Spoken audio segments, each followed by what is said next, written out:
રાજકોટ શહેરના બિગ બજાર વિસ્તારમાં ગઈકાલે મંગળવારે સાંજે ભારે અફરાતફરી સર્જાઈ, જ્યારે દારૂના નશામાં ધૂત એક કાર ચાલકે ટ્રાફિકના નિયમનો ભંગ કરી વાહન ચાલકોને હડફેટે લીધા. આ દુર્ઘટનામાં એક્ટિવા પર જતી માતા અને પુત્રી ગંભીર રીતે ઈજાગ્રસ્ત થયા છે. તેમને તાત્કાલિક 108 એમ્બ્યુલન્સ મારફતે નજીકની ખાનગી હોસ્પિટલમાં ખસેડવામાં આવ્યા હતા.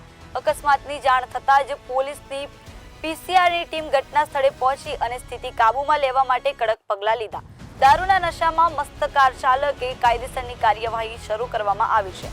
ઘટનાની ગંભીરતા અને લોકોના રોષને ધ્યાનમાં લઈને લોકોનું ટોળું ઘટના સ્થળે એકઠા થઈ ગયું અને દારૂડિયાની કાર પર પથ્થરમારો કરતા ભારે નુકસાન થયું. પોલીસે હાલ પરિસ્થિતિને કાબૂમાં લીધી છે અને સીસીટીવીના આધાર પર સમગ્ર ઘટનાની છાનબીન ચાલુ રાખી છે.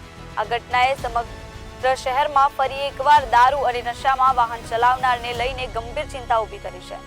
લોકોમાં ભયનો માહોલ છવાયો છે અને વાહન ચલાવતી વખતે જવાબદારીનો અહેસાસ અંગે ચર્ચાઓ વધી રહી છે.